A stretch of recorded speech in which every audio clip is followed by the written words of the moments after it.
Bueno, como todos los días. Sí, primer mate del final. Sí, te agradezco. Bueno, no te lo agradezco. ¿No? Te lo agradezco, pero no te digo gracias. Ah, viste que igual esa costumbre argentina de que si decís gracias, no querés más, y yo sí sigo queriendo. ¿Cómo hay que decir una sola vez gracias? Claro. No, yo te digo gracias en cada mate, mira. Pero bueno, gracias no le decimos al gobierno nacional y mucho menos por las noticias recibidas en el día de ayer a las 4 de la tarde.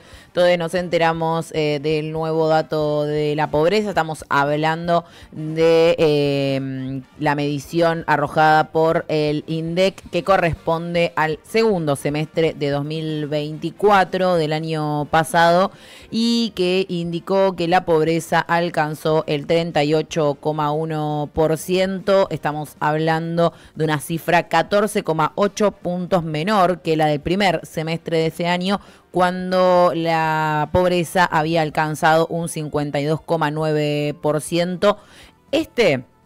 Que conocimos en el día de ayer es el número más bajo desde el primer semestre del 2022, cuando fue del 36,5. El gobierno celebró estos datos como un logro de la gestión política. Estamos viendo ahí en pantalla el comunicado del gobierno. Atribuyó que los niveles de pobreza e indigencia del primer semestre de 2024 fueron del gobierno del Frente de Todos. Recordemos, Javier Milei inició su mandato con una devaluación del 118%, lo cual implicó una aceleración y una escalada impresionante de los precios. Eso fue lo que llevó en gran medida a un ascenso al 52,9% a la pobreza, que en el segundo semestre del 2024 fue decayendo, alcanzando el 38%. Como decíamos, obviamente es un dato inferior al que veníamos hablando, con cuestionamientos desde ya a la forma de medir del INDEC, ya que toma como parámetro una canasta básica del año 2004, lo cual, bueno, resulta bastante dudoso, teniendo en cuenta que la pobreza en este caso baja en un contexto en el cual día a día informamos sobre la caída del consumo, la caída de las ventas y las caídas de las compras, la cantidad y el ascenso de los números de los desocupados, y uno piensa, ¿no?, y se cuestiona cómo puede ser que la pobreza siga bajando en este caso ante un escenario en el cual, resultaría pensar que es adverso. Les decimos que el informe que lanza el INDEC está realizado con la misma encuesta permanente de hogares que releva 31 aglomerados urbanos de todo el país. Estamos hablando de alrededor de 10 millones de hogares y 29 millones de personas.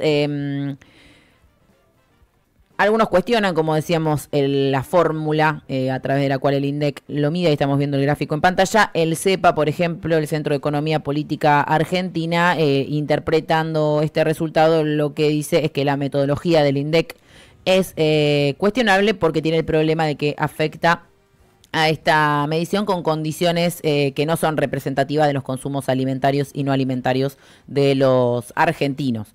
Es una realidad que es el mismo sistema que se utilizaba para medir la pobreza en el año 2023. Pero claramente estábamos hablando ya de una situación con una pobreza altísima. Estamos hablando de números que igualmente rondan el 40%, que llegan casi al 52% en el caso de los niños de entre 0 y 14 años. Es un dato que no nos podemos olvidar.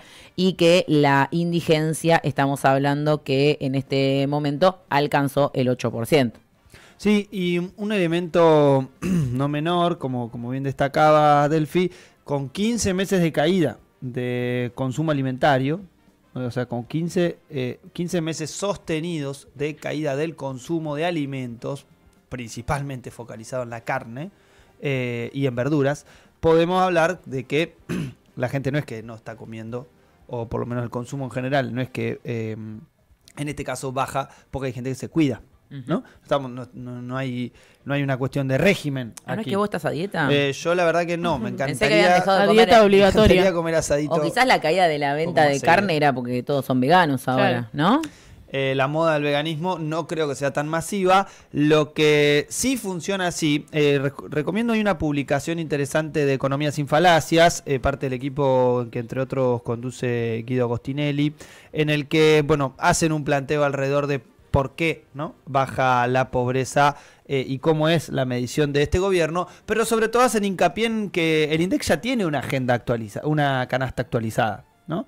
Imagínense que de 2004 a el año en el que estamos pasaron 21 años, con lo cual, entre otras cosas, los consumos de tecnología se han vuelto una cuestión básica, sobre todo si en los trámites que vos tendrías que realizar ante cualquier obra social, por ejemplo un jubilado, tiene que usar uno de estos. Sí. ¿No? Y ni hablar de que tampoco incluye alquileres, que quizás es uno de los valores de los precios más, más disparados, más elevados, y que implican gran parte de los ingresos de cada uno de los trabajadores. Sí, más del 50%, pero también algo que he escuchado hoy en Farco, el Foro Argentino de Radios Comunitarias, el informativo de la mañana, es que tampoco tiene en cuenta el INDEC lo de las deudas, ¿no? La gente que toma deudas para poder sostener su estilo de vida y demás, eso no lo registra. Sí, por ejemplo, alguien se endeuda para morfar o para pagar un impuesto, por ejemplo, para comprarse un par de zapatillas. No entra dentro de esta y recordemos que cuando hablamos de tomar deuda, no necesariamente estamos hablando de un crédito al estilo Fondo Monetario Internacional. Estamos hablando de cuando pagás la compra del supermercado con tarjeta de crédito. Esa es una forma de endeudamiento directa. Estamos hablando cuando pedís plata ahora, por ejemplo, en la aplicación de Galperín y tenés una deuda que crece con intereses semana a semana, día a día, para arreglar el celu, quizás, que estamos hablando un ingreso que no cuenta la canasta básica del 2004, o, por ejemplo, quienes piden crédito en las casas pequeñas o a un prestador del barrio. Estamos hablando de quizás algo que triplica, cuadriplica muchas veces el ingreso y el gasto que alguien tiene en la canasta básica. Bueno, eso no lo contempla la medición del INDEC, que igual es un problema, digamos, de la política argentina en general. De la medición en general, digo. Por eso indicaba yo esto, ¿no? Es la misma medición que se utilizaba en el 2023. Por eso continúan algunos funcionarios de 2023 todavía en el INDEC. Ah, puede ser. Un hijo de un ex ministro de Economía. Sí, puede ser, que empieza con M, termina y sigue con Arcos y sigue con Lavagna. Sí. Ah, ese sí, puede ser. Bien. No, porque capaz que era por eso, se está actualizando el proceso del índice, por eso hay una continuidad de algunos funcionarios. Yo pensé que era porque algunos son bastante traidores y no les importó quedarse con este gobierno, pero bueno. De una, perdón, mil disculpas. Acá lo tenemos al presidente Javier Milei que decía mal día para mandriles. Mandriles. Me gusta mucho, no sé si me siento un mandril el día de hoy, pero bueno, mal día para mandriles. ¿Mandriles por el culo rojo? Buen día para todos nosotros. Creo que sí, es por eso, ¿no? Entiendo que es por eso. No entendíamos. La pobreza cayó muy fuertemente, dice la baja de la inflación, el crecimiento del nivel de actividad y las políticas que ha impulsado el Ministerio de Capital Humano han sacado de la pobreza, que guardar comida en galpones sacó a la gente de la pobreza, bueno, rarísimo. Obvio. 8 millones de personas salieron de la pobreza, los 8 millones que había metido Javier Milei en el semestre anterior con la mega devaluación. Digo, porque ellos le encajan el 52% a el gobierno del Frente de Todos, y quien tomó la decisión de hacer una mega devaluación y de, por ejemplo, desregular gran parte de los precios de las necesidades básicas que tenemos todos los argentinos fue este gobierno. Fue una decisión política de este gobierno. 118 de devaluación y después lo que ha sido el proceso de continuidad. Y principalmente el DNU 70/2023 que generó desreguló de facto toda la economía, cambiando la estructura económica de este gobierno. Así lo Esto compartía Milei en sus redes. Sí. Que hace alusión. Le encajó el 52. Sí, o sea que el gobierno de Milei arrancó en agosto del 2024. Claro. Mira, no sabía. Porque esto recordemos, el primer semestre de 2024 es esa cifra del 52,9. Luego de la devaluación del 118. Ahora, el gobierno de Alberto Fernández, se fue con una pobreza altísima. Eso es una cuestión que nadie niega. Se fue con una pobreza del 38 y ¿cuánto fue? Sí, del 39%. Lo veíamos en el gráfico del INDEC de recién. Es una locura. 40,1. 40,1. Nos cansamos igual de plantear en ese proceso que la gran bandera que llevó adelante el gobierno de Alberto Fernández era una bandera extraña, un poco falsa a la hora de izarla, que era esto del empleo formal, ¿no? Y decir, se crearon puestos de trabajo y se regularizó el trabajo. El problema es que los trabajadores eran pobres. El sueldo promedio de los trabajadores los dejaba en el escalafón de la pobreza. Con lo cual, la verdad que esos índices, si los montos de ingreso son asimilables a la pobreza, ¿cuál sería el elemento para festejar de su... iba a decir blanqueo, pero su formalización, ¿sí? Eso como un punto. Y como otro punto, démosle una buena noticia a Javier Milei. Sí. Esto le pasó a Macri también, ¿eh? Ah, sí. Y volvió a subir después la pobreza. Sí, digamos que también tenemos lo que decíamos recién, ¿no? La crítica también incluye al INDEC porque la medición que tiene genera estas irregularidades donde, bueno, constantemente tenemos entre 5, 7, 10 millones de personas que entran y salen, digamos, en los números de la pobreza, aunque algunos datos, bueno, siempre alarman, como por ejemplo que en ese mismo semestre, del cual el gobierno le endilga al gobierno anterior, se duplicó la indigencia, ¿no? Y de eso no habla el gobierno nacional. Pero bueno, será parte de la agenda de estos días. Ellos necesitaban este dato para decir estamos bien y va todo como se lo planeaba. Veremos también la espera que está teniendo a la plata del Fondo Monetario, que ahora lo vamos a hablar un poquito. No te comparten otro índice, porque si te comparten otro índice es como que uno diría, che, pero ¿dónde mejora la pobreza? Porque el desempleo sube, cae el consumo masivo, como dijimos, cae la recaudación del IVA y en sectores clave, las jubilaciones siguen estando estancadas y con una capacidad de compra mucho menor a la de 2023, además de la restricción de medicamentos, cae el Producto Bruto Interno.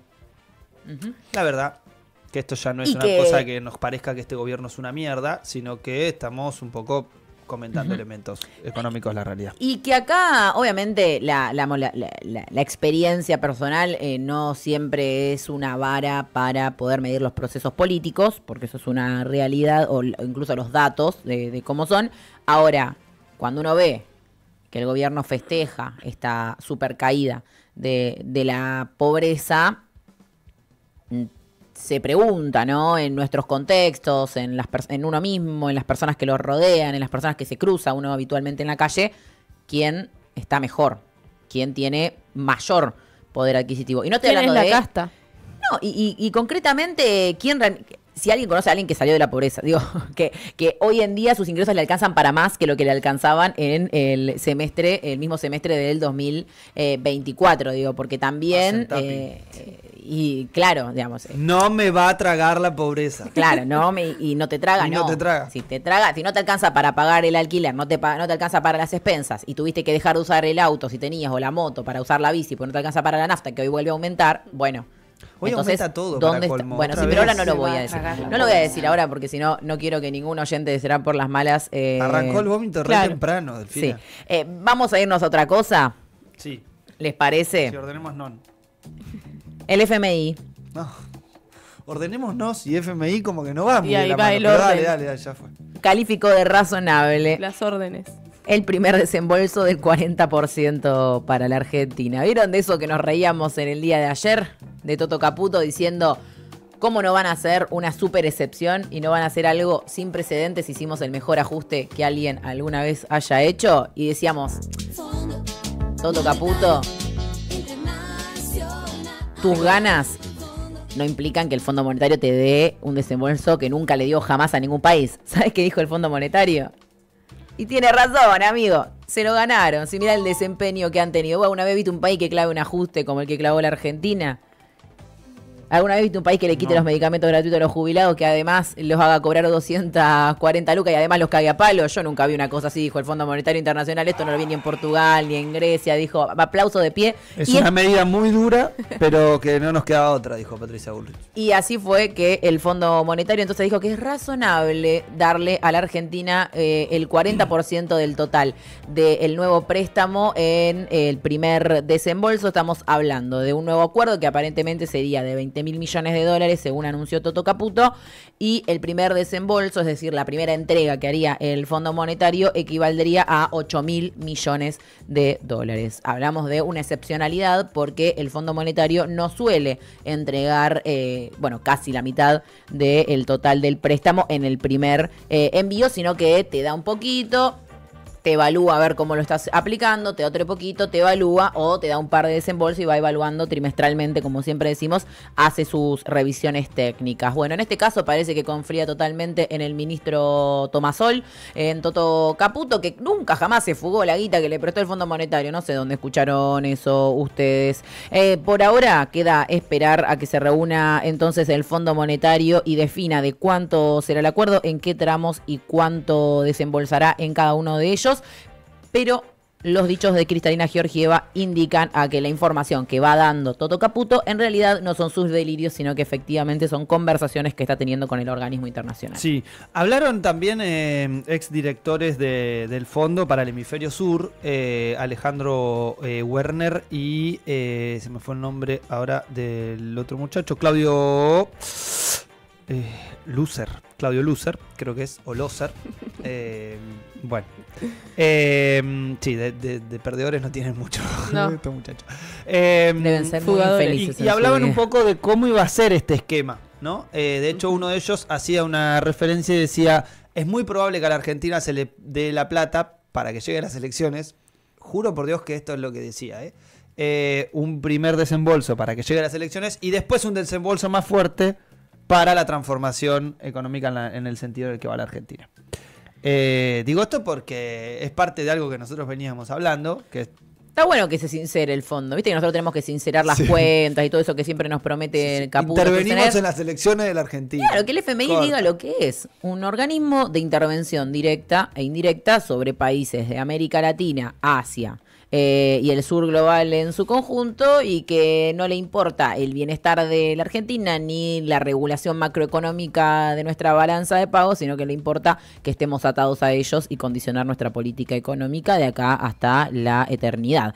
Que es un poco lo que te están diciendo. Bueno, si hay que meter mano en las elecciones, meteremos manos. Así que efectivamente, sin sorpresa para nadie, el Fondo Monetario le va a dar la guita que Argentina quiere y necesita para que este gobierno tenga esta estabilidad o esta idea, esta sensación de estabilidad en la cual estamos hoy en día con una inflación baja, pero con por inanición, ¿no? Inflación baja por desaparición del consumo y por, obviamente, toda la platita que se están llevando para afuera al mismo tiempo. Pero bueno, nos vamos a ir por otros temas. Por acá, comunidad, nos vamos, Male. Sí, nos vamos con comunidad porque también un poco con lo que venía charlando Delphi de que se conocieron los datos de la pobreza, también se conocieron los datos de el incremento de alquiler y cómo cuesta, ¿no? Mantener un alquiler en estos tiempos de inflación. Nueva encuesta de inquilinos agrupados reveló que con la liberación total del mercado inmobiliario y la pérdida de poder adquisitivo, 3 de cada 10 inquilinos debe dejar su alquiler por no poder pagar los aumentos, ¿no? Tiene que buscar otros alquileres que estén más acorde con su salario. El 65% de los inquilinos encuestados firmaron sus contratos el 1 de enero de 2024, es decir, que apenas tienen un año dentro de las viviendas.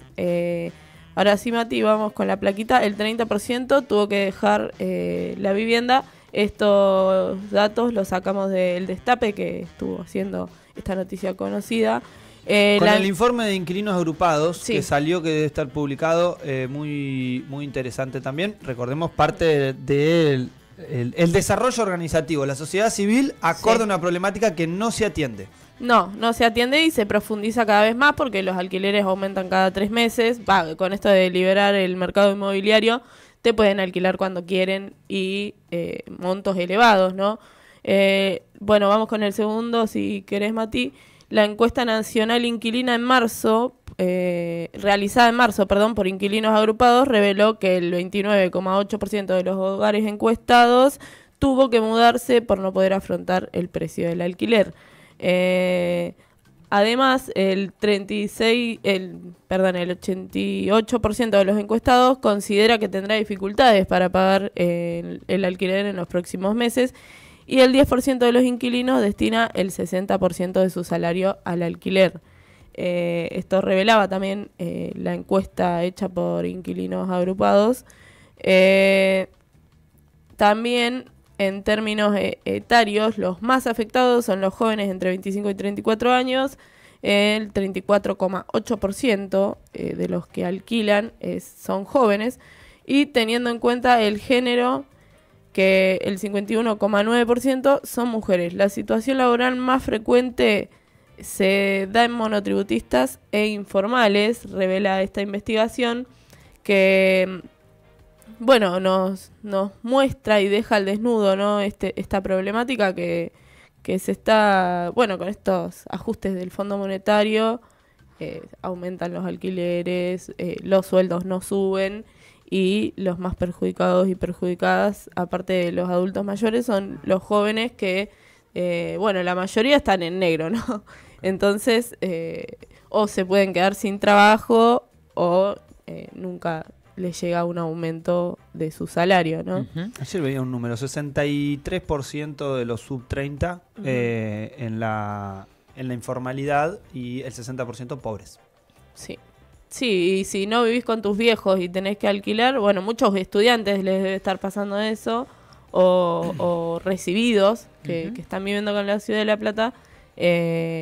Los alquileres, ayer consulté un alquiler y era un departamento con una pieza, baño, todo básico, 350.000 pesos estaba el alquiler ¿Zona mensual. acá en la Ciudad de La Plata? En la Ciudad de La Plata, por mi barrio, sería, no sé si es La Loma o por ahí, 350.000 pesos y... Bueno, ni hablemos de comida, servicios. Y expensas, que es algo que cuando se evalúa el tema de alquileres parece que, porque antes era, bueno, capaz era un gasto más testimonial, ¿no? O algo que se le sumaba en parte al valor del alquiler. Hoy estamos hablando incluso en algunos casos donde, gracias a que quedaron contratos con leyes anteriores, quizás el alquiler por ahora, antes de sufrir el aumento, es un precio razonable, pero la expensa termina teniendo un valor igual a el valor del alquiler. Entonces, tenemos gente que quizás está pagando 200.000, 250.000 pesos de alquiler y 100 lucas de expensas, ¿no? Y son datos que parecerían no incorporarse dentro, no solo que no están en la canasta básica, como hablábamos más temprano, sino que muchas veces se deja por fuera cuando se habla del costo de alquilar. Sí, ni hablar de cuando tenés que entrar a un alquiler, ¿no? Porque estamos hablando de gente que en un año abandona el alquiler y pasa a vivir a otro lugar que mayormente te piden 2 o 3 meses de alquiler para entrar, de depósito. Y es un montón de plata que sinceramente es más elevado que incluso muchos de los sueldos que percibimos los jóvenes, ¿no? Sí, y también agregándole los gastos que implica, porque ahora te lo venden como que es eso mismo, es como, bueno, se van cambiando de departamento y se mudan permanentemente. Sí, porque ante los aumentos se vuelve impagable y termina resultando incluso más económico ingresar a un nuevo departamento, pero eso implica el gasto de una mudanza, y ni hablar también del gasto mental que implica cambiarlo de vuelta a los servicios, tener que hacer todos esos trámites burocráticos, porque también genera situaciones de estrés que son ahora cada vez más permanentes en la vida de los jóvenes, que estamos hablando de algo que capaz era cada 3, 4 años, ahora pasó a ser cada un año o en algunos casos hasta incluso menos, cada 6 meses. Capaz, sí. Bueno, pasando a otra noticia que estuvo pasando en estos días en nuestra Patagonia, es que hubo una trata de mujeres rusas en la Patagonia y detuvieron a 15 personas vinculadas a una secta. Ahí tenemos un video para compartir. Esto fue en la Policía de Seguridad Aeroportuaria, PSA, dependiente del Ministerio de la Nación, de Seguridad de la Nación, arrestó a 15 individuos en el marco de una investigación por posible trata de personas. 9 fueron capturados en el Aeropuerto Internacional Teniente Luis Candelaria de Bariloche, en la provincia de Río Negro, y los restantes en el Aeropuerto Jorge Newbery de la ciudad de Buenos Aires. Ahí vemos el video donde agarran a los sospechosos, y la mayoría son de nacionalidad rusa y tenían como destino San Pablo, Brasil. El caso comenzó cuando una joven rusa con signos de malnutrición llegó a un hospital de Bariloche para dar a luz. Escoltada por compatriotas que le impedían hablar, los médicos realizaron denuncias por este hecho porque se dieron cuenta. lo que llevó a descubrir una presunta red de trata vinculada a la secta Ashram Shambhala, que es una secta que nació en Europa y se conoce que el líder de la banda es Konstantin Rudnev, ex soldado ruso condenado en 2011 por abuso sexual. Ya tiene un historial bastante amplio porque él se hacía pasar por un gurú que decía que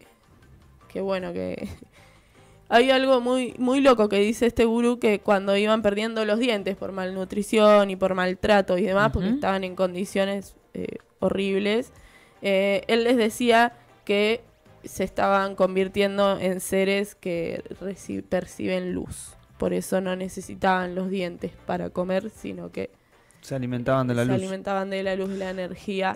Eso decía este ruso que... Me hacen acordar a algunos de que en la pandemia decían, sí, yo me alimento del sol y esas cosas, ¿no? Sí, es un problema, ¿no? No solo... Porque a veces se toma como un chiste, ¿no? Estos grupos o estas ideas, sectas, que en realidad son sectas coercitivas, ¿no? Sí. Que llevan a las personas a vivir en condiciones deplorables y muchas veces tiene como cuestiones, una contraprestación, digamos, un robo económico directamente, abuso, o abusos. Manipulación. Totalmente. Bueno, claro, hay muchas personas que entregan incluso sus bienes personales por seguir estas sectas, ¿no? Entregan sus casas, su plata, como vos decías, Delphi. Este Rudnev, Konstantin Rudnev, que además se hacía llamar Gran Chamán, no sé cómo se pronuncia, Shri Dasnan Avatar Muni, era, que quería decir el extraterrestre de Sirio. Tenía a los sectarios en condiciones infrahumanas, quienes dormían solo entre 3 y 4 horas diarias y comían muy poco, por eso esos signos de malnutrición, ¿no? Y él les decía algo así como, estás renaciendo como un hombre de la secta, raza que no necesita dientes porque se alimenta de energía divina. Eso es textual lo que decía este hombre, que cuando lo quisieron atrapar en el aeropuerto, sacó una gilet y se quiso flagelar y bueno, los policías pudieron detenerlo y no pasó a mayores, pero la verdad que no entiendo cómo ya había sido juzgado en su país y en otras partes de Europa y terminó acá, ¿no?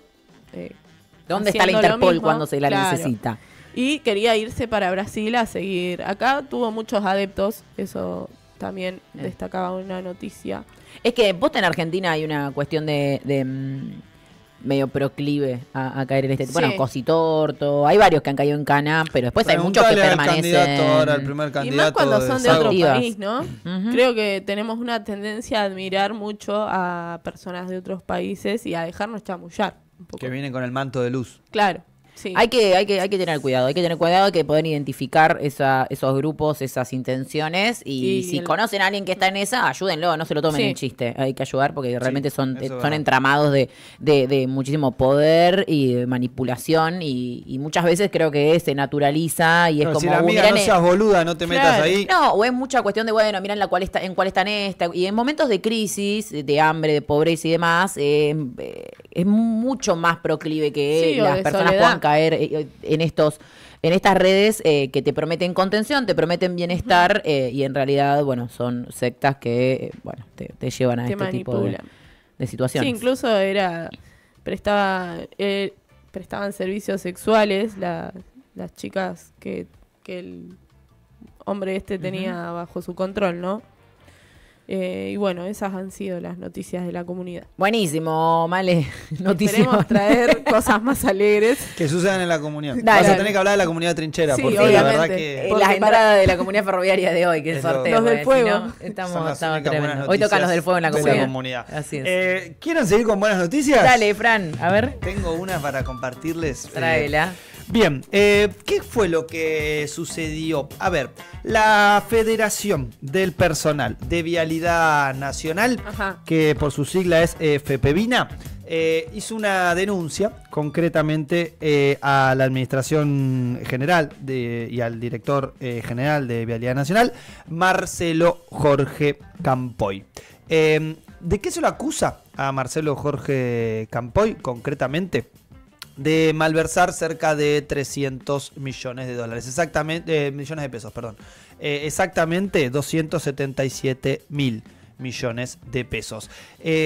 ¿En base a qué se lo plantea? En base a la subejecución del presupuesto para las rutas nacionales, que concretamente hay un fuerte desgaste por no solo la falta de obras, sino la de mantenimiento.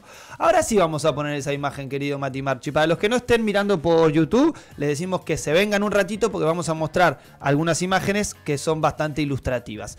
Esta es sencillamente un fragmento de la ley bases. ¿Sí? Este es el documento que concretamente dice, para quienes no llegan a leerlo, en tal sentido resulta necesario arbitrar los medios para proceder al cierre de los contratos de obra pública bajo cualquier sistema de gestión, ya sea que se encuentren en los tramos de rutas que han sido contemplados en los referidos decretos, hace referencia a los decretos previos, como así también aquellos que hayan sido celebrados para ejecutar obras fuera de la red vial concesionada y que ante la situación económica financiera actual se hace necesaria la finalización y el cierre de las obras en las cuales se torna inviable su ejecución por las razones expuestas. Bien, esto es parte de el espíritu del DNU 70 y de la política con la que arrancó el gobierno de Javier Milei, ¿sí? Cerrar todo lo que es la obra pública en base a esta premisa del gobierno de que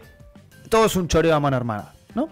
Bien, ahora, ¿qué es lo que pasa con el presupuesto? Bueno, lo que habla el personal de vialidad y lo que denuncia es que parte del presupuesto nacional no se está ejecutando, por ende se está subejecutando.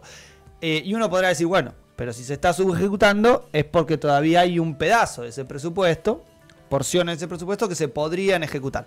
Bien, sí, la cosa es que hay una caída muy importante. Vamos a ir a la otra imagen, por favor, querido Mati Marchi, la número 2, en la que vamos a ver, concretamente, es el mapa de la Argentina, va a haber unos colores dibujados allí, grafican las rutas, hacemos un zoom out. Por favor, querido Mati. Esto me lo enseñó Mati Marchi, por eso lo... Tremendo por eso lo cipayo, digo ¿eh? así. Muy Sí. bien. Yo le digo alejame y él me dice, se llama zoom out. Me dice. Míralo. Y le digo, bueno, Míralo. esto es así. Bien, las líneas rojas que ustedes ven allí Sí. son las rutas en las que este informe, que como bien les decía, entrega la Federación del Personal de Vialidad Nacional, denuncian en un estado malo. Las rojas, ¿sí? Deplorable, podría, ahí me dice Mati Marchi. Sí, en algunas En es inglés, deplorable. ¿cómo Pero la definición concreta es malo, ¿sí? Malo. O crítico, mejor dicho. Dice estado crítico en el informe, para ser más concreto. Y después, las amarillas hablan de las condiciones malas y las otras condiciones regulares hablan de las color verde. Y acá me interesa focalizarme un poquito, apenas unos segundos nada más, en las zonas en las cuales se expresa el mayor deterioro de nuestras rutas. Y ahí vamos a ver que el mayor deterioro de nuestras rutas está alrededor de la provincia, de una zona muy productiva de la Argentina. Que estamos hablando de la zona de la provincia de Santa Fe, la zona de la provincia de Entre Ríos, de Corrientes. Gracias, Mati. Él siempre tan atento. Como verán, la provincia de Córdoba también una zona muy productiva, con las rutas en mejor estado. Ya llegando a nuestra cordillera, hacia la zona de La Rioja, de Catamarca, vemos nuevamente cómo esta situación empeora, y ni que hablar si empezamos a hablar hacia la zona de el este de Santiago del Estero, Chaco, Formosa, ¿sí? Vemos, y el norte de Santa Fe, obviamente. Situaciones en la cual las rutas tienen un problema muy importante. Estamos hablando de las veras de los dos ríos más importantes de navegación, ¿no? Del río Paraná y del río Uruguay, por el cual obviamente circulan gran parte de la producción de la Argentina, más allá de la que después de esos puertos se mueve en camión hacia los distintos puntos de nuestro país. Bueno, este es el otro elemento muy importante. Pero vamos al otro gráfico, que habla un poco del gráfico presupuestario, y ahí vamos a ver año a año el presupuesto en millones de pesos las variables, la variable de abajo que ustedes van a ver, van a ser los años. Y la variable vertical van a ser los millones de pesos. Ahí vamos a estar observando exactamente el... Mati, ahí está. Perfecto. No, pues me había cambiado los nombres en el archivo. Acá estamos. La línea gris, que aparece como muy clarita en el gráfico, es lo de vengado por mes, ¿sí? La línea que no tiene puntos, la continua, que no es verde, o sea, la oscurita, negra podríamos decir, es el promedio por trimestre, ¿sí? Ahí lo que se calculan son esos rangos de tiempos de la cantidad de millones de pesos por trimestre. Y la línea verde es el promedio anual, ¿sí? Vean la caída que tiene. Tremendo. El promedio anual. Ahí no hay B, no hay B corta, no hay B larga. No, ahí directamente hay caída. Es una L. Una L. Y llanura, ¿no? Y llanura. Bien, acá no es solo el problema alrededor de esto, que es una definición política de este gobierno, ¿sí? Directamente que la guita para el presupuesto de Vialidad Nacional, directamente eso es subejecute, ¿sí? Cuando hablamos de subejecución estamos hablando de que no se arregla una ruta que tiene que ser arreglada, ¿no?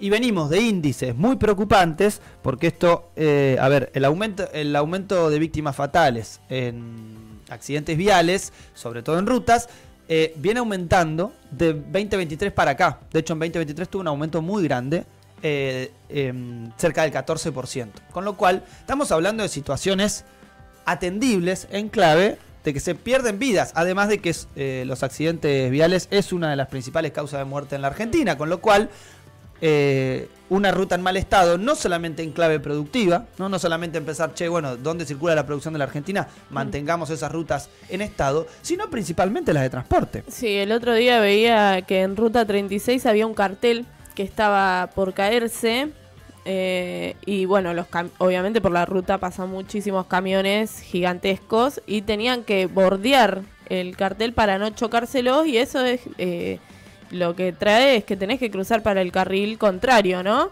Y eso puede provoca incluso muchas muertes, pasarse de carril en una ruta. ¿De qué se lo acusa también al señor Marcelo Jorge Campoy, administrador general de Vialidad, director de Vialidad Nacional? Bueno, no solamente... Gracias, Mati Marchi, porque siempre hay que ponerle cara a las cosas. Obviamente es el de la izquierda, ¿no? Gracias por la aclaración. ¿Cómo se llama? Bueno, se me fue el nombre de la señorita. Sí, es esa misma. Es la del Dije, ¿no? No, no es ella. No, la del Dije es Santillán.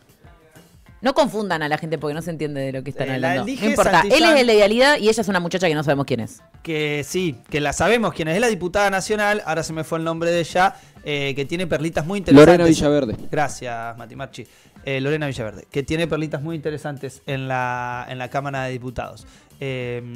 Santillán es la que labura en el fútbol, las sociedades anónimas deportivas. Vayan a ver la nota en revistatrinchera.com, muy interesante, de Nico Centurión. Ahora sí, volviendo. Este muchacho, que es Marcelo Jorge Campoy, además, en este informe, como decíamos, de la Federación del Personal de Vialidad Nacional, ¿de qué se lo acusa? No solamente la subejecución del presupuesto, que es la guita que vos ya tenés y que vos ahí elegís hacia dónde efectuás, qué obras vas a realizar y cuáles son las que tienen prioridad por sobre otras. Ahora, hay algunos fideicomisos que todavía existen en la financiación del Estado, y en este caso de agencias del Estado como Vialidad Nacional, que todavía están vigentes. Recordemos que el gobierno también, con la ley Bases, eliminó muchos de esos fideicomisos. Ahora, hay algunos que todavía existen. ¿Cuál es el fideicomiso que todavía existe? De infraestructura del transporte. ¿De dónde sale esa plata? Esto es un decreto de 2001, ¿sí? El decreto 976. El 28% de este fideicomiso va al financiamiento concreto de obras viales dentro del sistema vial integrado. ¿De qué es ese fideicomiso? Del impuesto sobre los combustibles líquidos y el dióxido de carbono. O sea, en la comercialización de estos productos hay un porcentaje en clave impositiva que va a las arcas de Vialidad Nacional, ¿sí? Este fideicomiso, lo que están planteando desde FEPEVINA, repito, la Federación del Personal de Vialidad Nacional, bueno, es que concretamente no se está ejecutando. Con lo cual hay una no solamente subejecución, sino una malversación de fondos de cerca o casi 300.000 millones de pesos. ¿Cuál es la respuesta de Vialidad Nacional ante la consulta de algunos medios que han querido hablar, tanto con el director de Vialidad Nacional como con alguien de comunicación? Esto. Silencio. Así que esta es la respuesta que tenemos ante la denuncia del personal de Vialidad Nacional, que lo que exige es no solamente que se mejoren las condiciones y la denuncia en clave de las condiciones de las rutas, sino además de la subejecución del presupuesto y la destrucción del sistema vial de la Argentina. Cada obra que no se realice hoy va a salir entre 3 y 5 veces más. Cada peso que hoy no se ponga sale entre 3 y 5 veces más para la refacción de esas rutas en mal estado. El verdadero, ¿no?, escándalo de vialidad es no la causa por la cual están imputando a Cristina, sino que si hay que hablar de vialidad, hay que hablar de esto y por algo reflotan, ¿no?, los fantasmas judiciales cuando la realidad es lo que se quiere ocultar. No sé si el señor Campoy tiene territorio, pero capaz que si tiene tierra habría que venir a excavar a ver si algo de esta plata está enterrada. 16 de la mañana, vamos con la tanda y volvemos. Desde Toló